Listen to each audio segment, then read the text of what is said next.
Hello and welcome, मैं हूं रिया और आप देख रहे हैं बॉलीवुड का hottest news show planet Bollywood news. So get ready for the latest news and sexy gossip of Bollywood. Let's start with the headlines. Katrina Kaif के साथ क्यों किया रणबीर कपूर और जॉन इब्राहिम ने काम करने से इनकार, खुलासा करेंगे आज। मुंबई एयरपोर्ट पर क्यों आए शाहरुख सलमान एक साथ, रिवील करेंगे हम। मीडिया के सवालों से परेशान अमिताभ ने क्या किया, गोलमाल दिखाएंगे आज। और फिल्म प्लेयर्स में बोल बनने के लिए सोनम कपूर ने किया कितना होमवर्क, रिवील करेंगी खुद सोनम। प्लैनेट बॉलीवुड न्यूज की शुरुआत करते हैं कटरीना कैफ से। कटरीना के साथ काम करने से इनकार किया रणबीर कपूर ने, उनके साथ फिल्म करने से मना कर दिया जॉन इब्राहिम ने। आखिर क्यों किया जॉन और रणबीर ने कटरीना को इग्नोर, आप भी देखिए। क्या कटरीना कैफ ने सपने में भी सोचा होगा कि रणबीर कपूर उनके साथ काम करने से मना कर देंगे?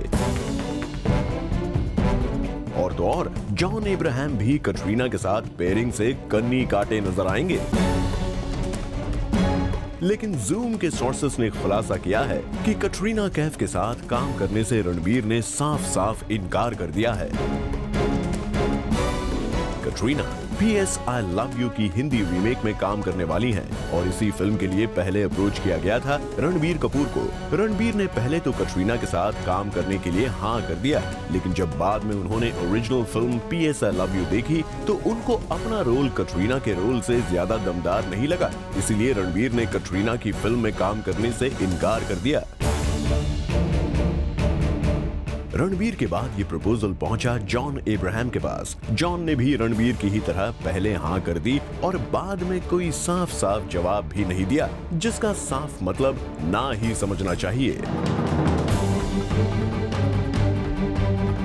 कटरीना को जब ये बात पता चलेगी कि उनके खास दोस्त रणबीर कपूर ने उनके साथ काम करने से इनकार कर दिया तो क्या बीतेगी उन पर।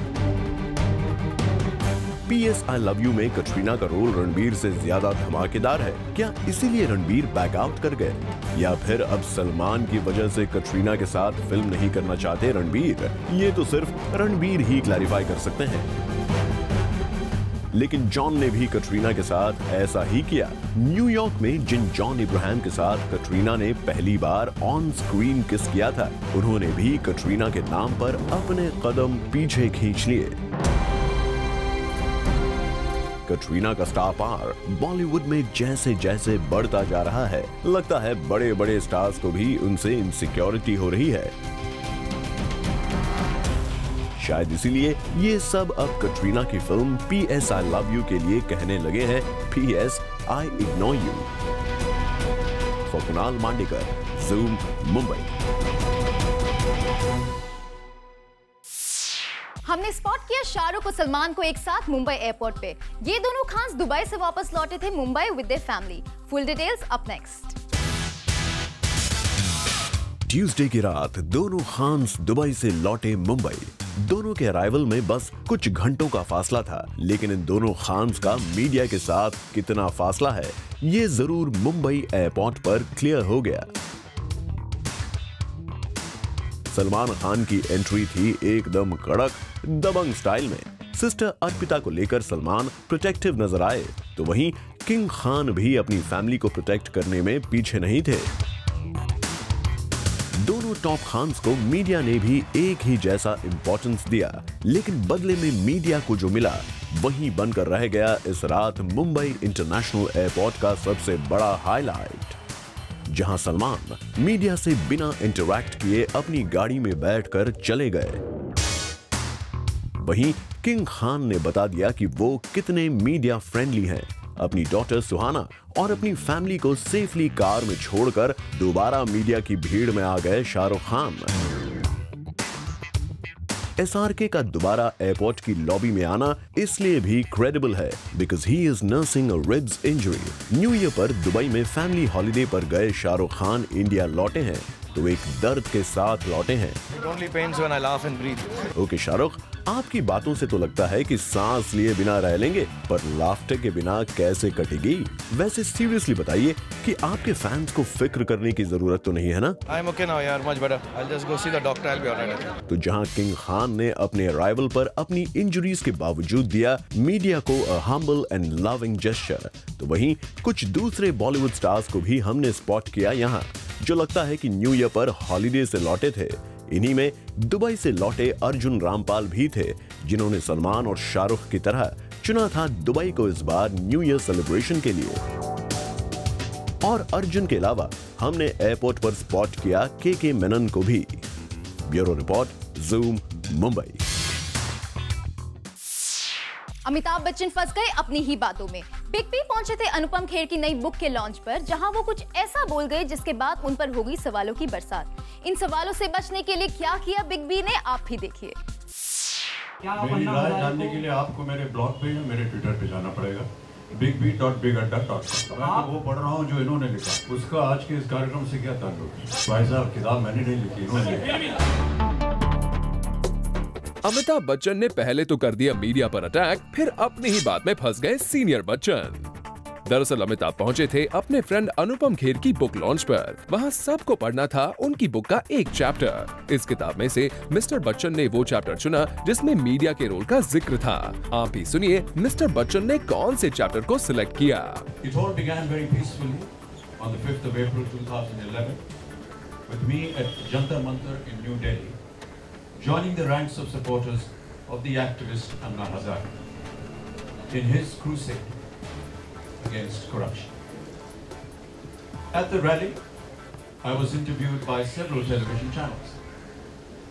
Some politically mischievous elements in Mumbai misrepresented my comments about the Constitution. No amount of replaying of my quote by the channel, in which it was clear that I never stated anything even remotely resembling what my detractors were trying to allege, could pacify the politicians that the channel interviewed. My acting school in Mumbai was the scene of demonstrations that afternoon, and later in the evening my apartment block was stoned.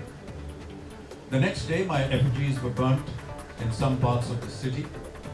All this happened because of something that I had never said.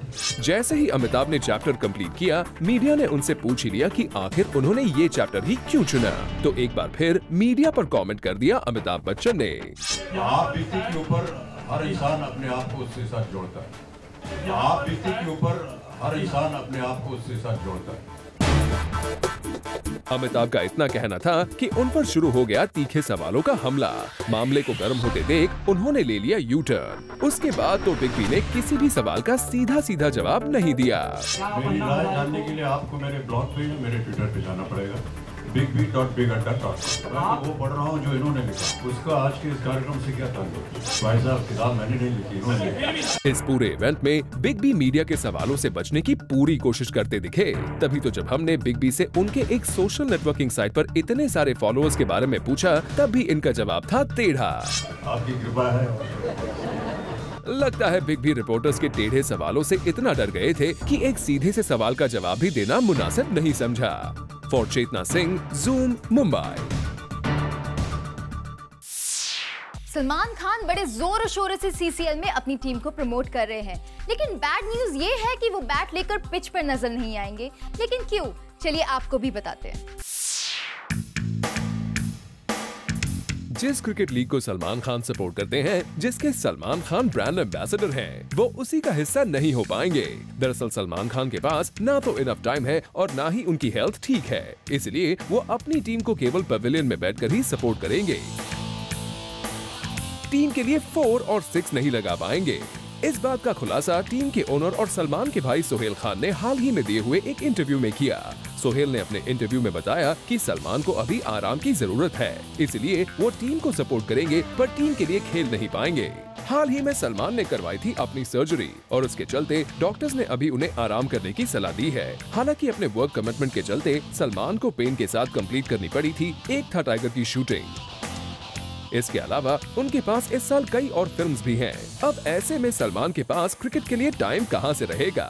Well, ये cricket league Salman के भाई सोहेल की ही है, जिसे सलमान पूरी तरह से promote और सपोर्ट करते हैं। सलमान भले ही बैट लेकर पिच पर ना उतरे, पर उनकी टीम के लिए सलमान का नाम ही काफी है। For Chetna Singh, Zoom, Mumbai. लारा दत्ता अपनी डिलीवरी के बाद नहीं करेंगी ज्यादा रेस्ट, वो नहीं लेंगी लॉन्ग मैटरनिटी लीव। लारा को क्यों लेना पड़ा ये hard decision? Will find out in our next story. Aishwarya Rai Bachchan ने भले ही अपनी डिलीवरी के बाद 1 साल का ब्रेक ले लिया हो, लेकिन लगता है लारा दत्ता मम्मी बनने के बाद भी आराम करने के मूड में नहीं है। लारा ने लिया है एक बिग डिसीजन कि आफ्टर डिलीवरी वो नहीं लेंगी लॉन्ग ब्रेक, वो केवल शॉर्ट मैटरनिटी लीव लेंगी, क्योंकि लारा होना चाहती हैं फिर से अपने काम में बिजी। दरअसल Lara wants to produce her next film very soon, इसलिए वो डिलीवरी के बाद ज्यादा दिन तक घर पर नहीं रुकेंगी। बॉलीवुड की अदर एक्ट्रेसेस ने लिया after delivery long break like Juhi Chawla and Kajol, and now Aishwarya has also taken a break, but workaholic Lara नहीं चाहती हैं ब्रेक लेना। शायद उन्हें डर है कि कहीं ये ब्रेक उनके करियर पर ब्रेक न लगा दे। लारा ने पहले भी अपने प्रोडक्शन हाउस की फर्स्ट फिल्म चलो दिल्ली बनाई थी और एक्टिंग में भी उनके पास काफी ऑफर्स हैं। और अब लारा के इस डिसीजन से लगता है कि वो भले ही मम्मी बनने वाली हो, लेकिन अपने स्टारडम को इतनी जल्दी छोड़ना नहीं चाहती हैं। नॉट बैड लारा, बट जरा इतना ध्यान रखिएगा कि कहीं फिल्मी करियर बनाने के चक्कर में घर की इक्वेशन ना बिगड़ जाए। For Roshni Dubey, Zoom, Mumbai. हाल ही में हमने स्पॉट किया रेखा को एक और रेस्टोरेंट के लॉन्च पर, जहां वो पहुंची एज यूजुअल ट्रेडिशनल साड़ी में, जिसमें वो लग रही थी काफी ब्यूटीफुल। आप भी देखिए खूबसूरत रेखा की खूबसूरत अदा।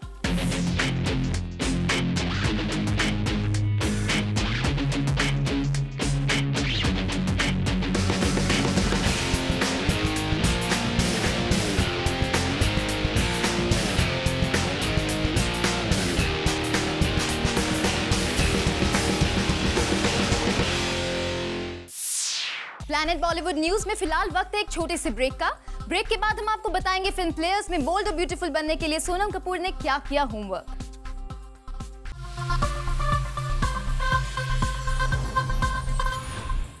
फिल्म प्लेयर्स में सोनम कपूर बनी है काफी बोल्ड, लेकिन इस बोल्ड रोल को करने के लिए उन्हें क्या क्या तैयारी करनी पड़ी, खुद बता रही हैं सोनम।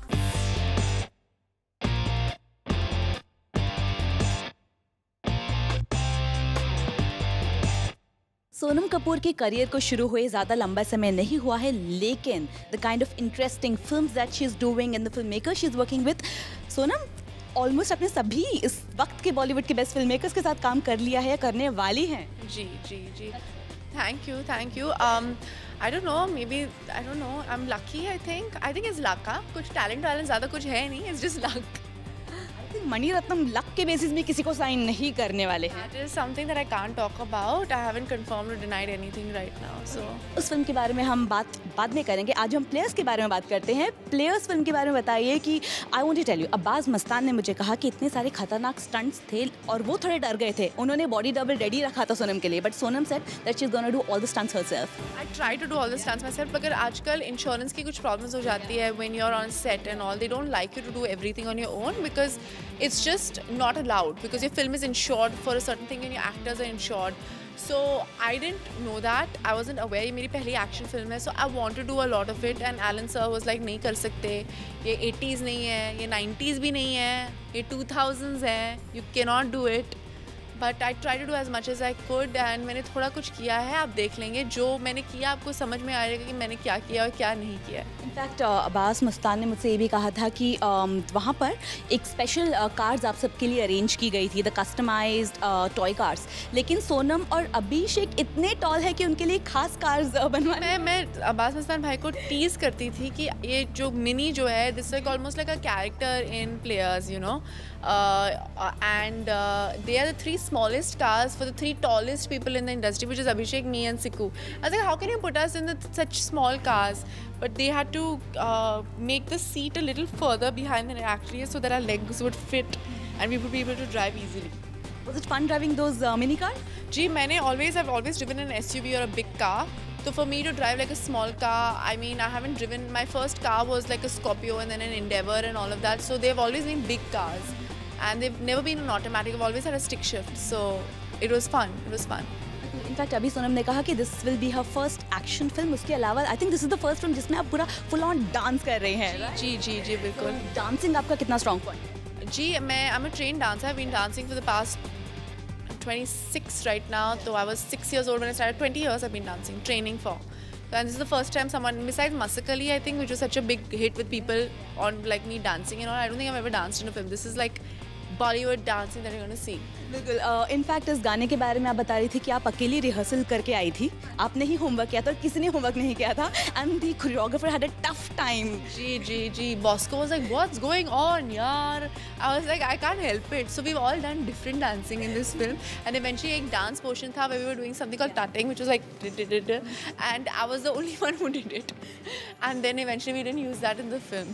क्या आपने बिपाशा, अभिषेक, सिकंदर, बॉबी कहा था कि गाइस कम ऑन मैं अकेले करके आई हूँ? Actually Bipasha and Abhishek, because they've done so many films where they've danced and all, उन लोगों को ज़्यादा रिहर्सल की ज़रूरत नहीं पड़ती. They have to just come there, see the step and they know what they're doing. And Bipasha ने थोड़ा बहुत रिहर्स किया था, वो भी थोड़ी sincere type से.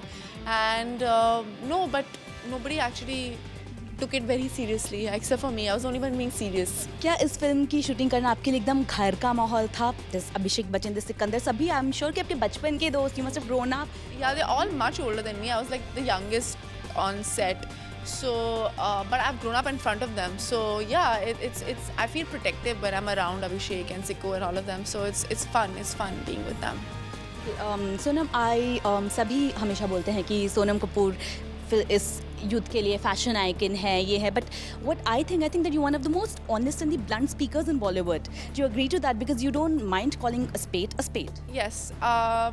I don't think it's not that I mind calling someone. I don't want to put anybody down. But मुझे लगता है कि यार एक ज़िंदगी है, अगर आप सब कुछ अंदर रखोगे और कुछ बोलोगे नहीं, and you become like very too diplomatic and too, and you know, being a girl also in this industry, some girls get scared to say anything because they feel कि यार ये hero cast में ऐसा acting नहीं करेगा, ये director cast नहीं करेगा, ये producer ऐसे करेगा, so maybe I should just keep everything to myself and be nice to everybody. But why should you behave or be treated differently than a guy?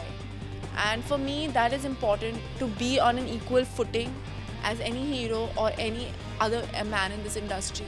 So if it means saying certain things and being a certain way and setting an example for young girls, saying that yes, as a young girl in India you can give your opinion, you can have your point of view and dress in a certain way and not dress like a bimbo or talk in a certain way, it's important. I think it's important. How excited are you for 2012? I'm very excited for 2012. I'm working with some great filmmakers. I'm working on some great films, and which I can't speak about right now. But early next year I start shooting, and but before that it's Players, which I'm really excited about. Planet Bollywood news में फिलहाल वक्त है एक और छोटे से break का, लेकिन आप कहीं मत जाएगा क्योंकि ब्रेक के बाद भी बाकी है बहुत कुछ खास. So stay with us.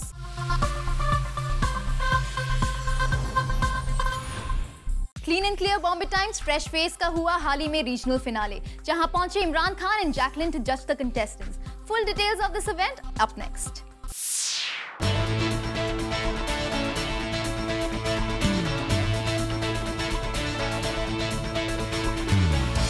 Talents की सर्च और उन्हें सबके सामने लाना, ये होता है एक बहुत ही इंपॉर्टेंट टास्क, और आजकल यही इनिशिएटिव ले रहा है times group in association with clean and clear, जिनका टैलेंट हंट अब पहुंच गया है Mumbai. After filtering real talent from other cities, clean and clear Bombay Times fresh face 2011 is now in Amchi, Mumbai. यहाँ रखे गए auditions to find out those few who can contest for the clean and clear fresh face title. और इस contest को judge करने पहुंचे Imran Khan with Jacqueline Fernandez.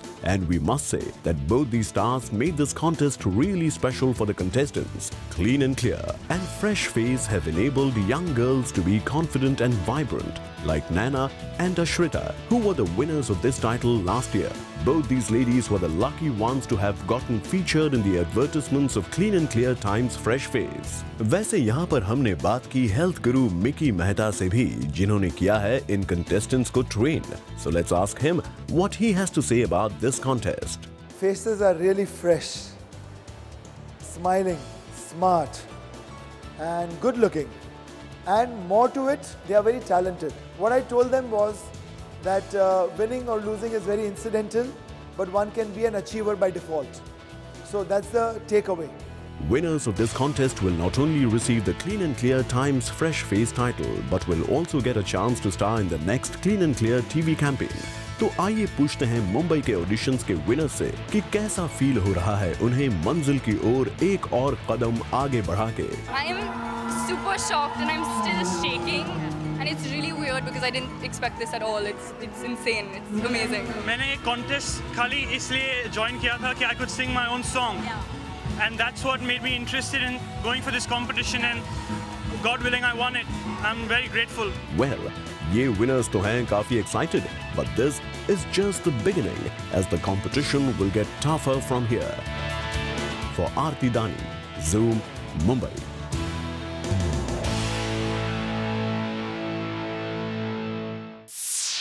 With this, it's a wrap. See you tomorrow at 7 p.m. for your daily dose of B-Town's hottest news, gossip and scoops on Planet Bollywood News.